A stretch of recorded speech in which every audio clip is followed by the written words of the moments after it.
মন্ত্ৰী পীযুষৰ পাখি কাটিলে নেকি মুখ্যমন্ত্ৰীয়ে মন্ত্ৰীসভাৰ ৰদ বদলত গুৰুত্ব নাপালে মন্ত্ৰী হাজৰিকাই মন্ত্ৰী চন্দ্ৰমোহন যোগেন মোহন অশোক সিংহলক পুনৰ গুৰু দায়িত্ব মুখ্যমন্ত্ৰীৰ গুটবুকৰ পৰা কিয় আঁতৰিল মন্ত্ৰী পীযুষ হাজৰিকা অসম মন্ত্ৰীসভাত গুৰুত্বহীন হৈ পৰিল মন্ত্ৰী পীযুষ হাজৰিকা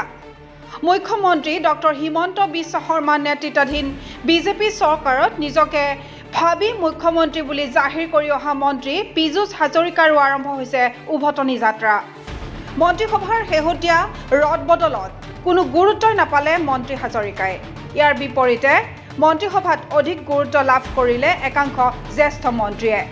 মন্ত্ৰী চন্দ্ৰমোহন পাটোৱাৰী অশোক সিংহল যোগেন মোহন ৰঞ্জিত দাসৰ দৰে বিজেপিৰ জ্যেষ্ঠ নেতাই লাভ কৰিলে বিশেষ গুৰুত্ব মন্ত্ৰী পীযুষ হাজৰিকাৰ পৰা সংসদীয় পৰিক্ৰমাৰ দৰে গুৰুত্বপূৰ্ণ আৰু সন্মানীয় দপ্তৰ কাঢ়িনি মন্ত্ৰী চন্দ্ৰমোহনৰ হাতত এই বিভাগ অৰ্পণ কৰিলে মুখ্যমন্ত্ৰীয়ে কিন্তু কিয় মুখ্যমন্ত্ৰী হিমন্তৰ অতি ঘনিষ্ঠ তথা সোঁহাত বুলি পৰিচিত মন্ত্ৰী হাজৰিকা হঠাৎ কিয় গুৰুত্বহীন হৈ পৰিল ইয়াকে লৈ এতিয়া দিছপুৰৰ বাহিৰে ভিতৰেও চলিছে সৰব চৰ্চা উল্লেখ্য যে মুখ্যমন্ত্ৰী ডক্টৰ হিমন্ত বিশ্ব শৰ্মাৰ মন্ত্ৰীসভাত জলসম্পদ সংসদীয় পৰিক্ৰমা তথ্য আৰু জনসংযোগ প্ৰিণ্টিং এণ্ড ষ্টেচনাৰী সামাজিক ন্যায় আৰু সবলীকৰণৰ দৰে কেইবাটাও গুৰুত্বপূৰ্ণ বিভাগৰ মন্ত্ৰিত্ব লাভ কৰিছিল মন্ত্ৰী হাজৰিকাই মুখ্যমন্ত্ৰী হিমন্তৰ আশীৰ্বাদত দিছপুৰত সৰ্বেসৰ্বা হৈ পৰা মন্ত্ৰী হাজৰিকা বহুতৰ বাবে আছিল জুনিয়ৰ চিএম অৰ্থাৎ সৰু মুখ্যমন্ত্ৰী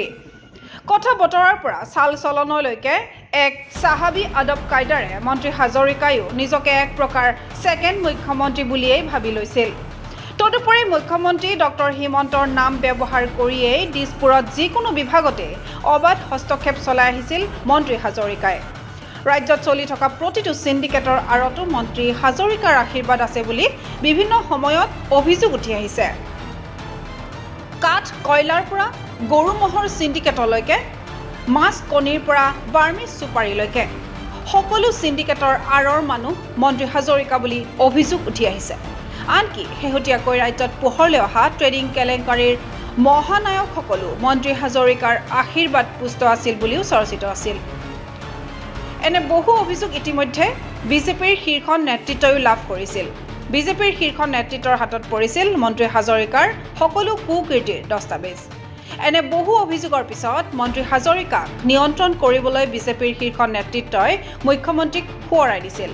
মন কৰিবলগীয়া যে এইগৰাকী পীযুষ হাজৰিকাৰ ওপৰতে নিৰ্ভৰ কৰি বিগত লোকসভা নিৰ্বাচনত যোৰহাট সমষ্টিত জয়লাভৰ আশা কৰিছিল মুখ্যমন্ত্ৰী ডক্টৰ হিমন্ত বিশ্ব শৰ্মাই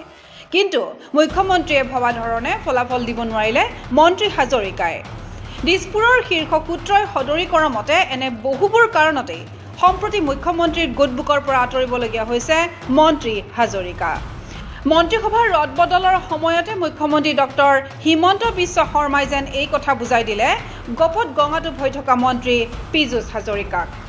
news desk report NV Live